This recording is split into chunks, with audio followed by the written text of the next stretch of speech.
एक भक्त की अपील। मेरे प्यारे भाइयों, जय जगन्नाथ। कृपया इस वक्त आप एक फलते फूलते भक्त की दशा समझिए, जिसे आप पिछले 11 साल से पाल रहे हैं। उससे इस तरीके से पल्ला झाड़ लेना ठीक नहीं है। हम तो यह भी नहीं कह सकते कि जैसे भी हैं, गोरे काले मोटे पतले भ्रष्टाचारी बलात्कारी दंगाई, सब आपकी कृपा से ही सत्ता में है। यह कहते ही आप वोट चोरी का राग आलापना शुरू कर देंगे। सच मानिए, हम ठहरे मंडल स्तर के भक्त। हमारी कितनी औकात जो एक विधानसभा में 1 लाख वोट चुरा लें। करते ऊपर वाले हैं, गालियां नीचे वाले खाते हैं। आपको मतदान के फुटेज दिखाने के से ज्ञानेश कुमार ने मना किया है। हमारी हैसियत तो दिल्ली दरबार तक पहुंचने की भी नहीं है। हम तो मंडल अध्यक्ष के दरवाजे पर ही दुम मिलाकर वापस लौट आते हैं। ये जो आप हमें छोटी आंख वाला गणेश जी कहकर चढ़ा रहे हैं, ये हमारे साथ अन्याय है। सच मानिए, विदेश नीति का एफ ना तो हमें समझ में आता है, ना हमारे बाप को। साहेब ने अमेरिका में नारा लगाया, आपकी बार ट्रंप सरकार, हमने यहां लगा दिया। उसकी जीत के लिए हवन तक कर डाले। उन्होंने ट्रंप की जीत को माय फ्रेंड डोनाल्ड की जीत बताया, हमने सनातन की बता दी है। उन्होंने कहा कि चीन को लाल आंख दिखाना है, हमने झालरों का बहिष्कार करना शुरू कर दिया। अब उन्होंने कहा है कि भारत चीन मिलकर महाशक्ति बनेंगे, तो हमने लाल सलाम करना शुरू कर दिया। तुर्की से तो हाथ मिला ही चुके हैं, हो सकता है कल को साहब पाकिस्तान को भी गले लगा लें। हम तब भी तालियां ही बजाएंगे। सच मानिए, हम तो अभी तक यह भी नहीं समझ पाए कि अमेरिकी टैरिफ से भारत को फायदा है या नुकसान।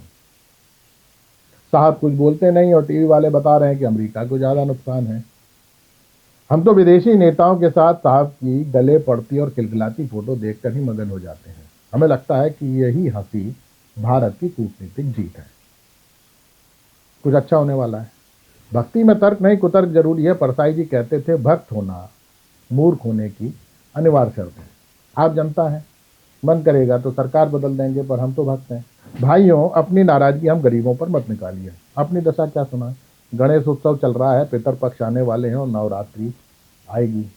कल्लू कसाई दुकानें तोड़ रहा है कि मांसाहार नहीं चलेगा। उधर गिरिराज सिंह झटका मीट के ब्रांड एम्बेसडर बने घूम रहे हैं।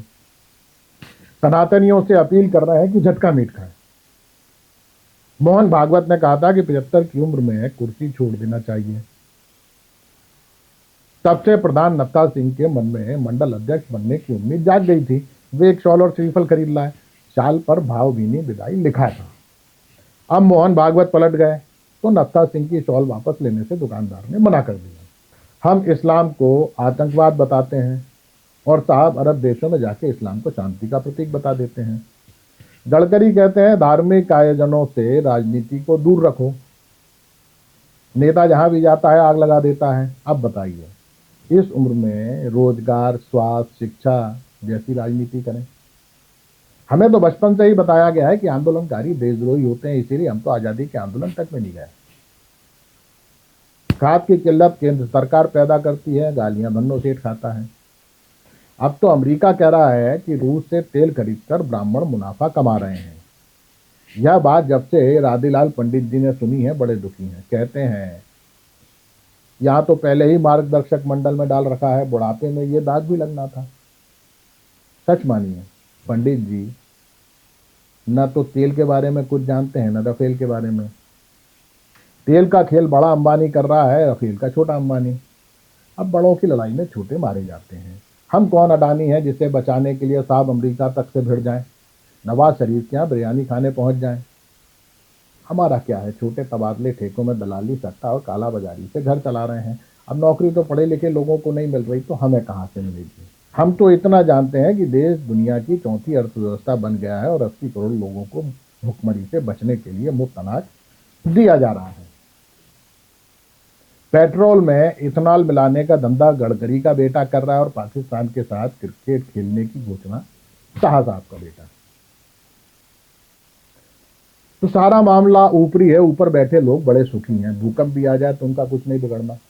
कोई झूला लेके जंगल चला जाएगा, कोई मठ में बैठकर प्रवचन देना शुरू कर देगा। सत्ता में बैठे आधे तो वैसे भी कांग्रेसी हैं, उन्हें पाला बदलने में समय नहीं लगेगा। कोई आत्मकथा लिखने के नाम पर खुलासे करेगा और रॉयल्टी कमाएगा। हमारे हाथ क्या आएगा? हम पर कृपा बनाए रखें। एक भक्त सेवक राम। नमस्कार।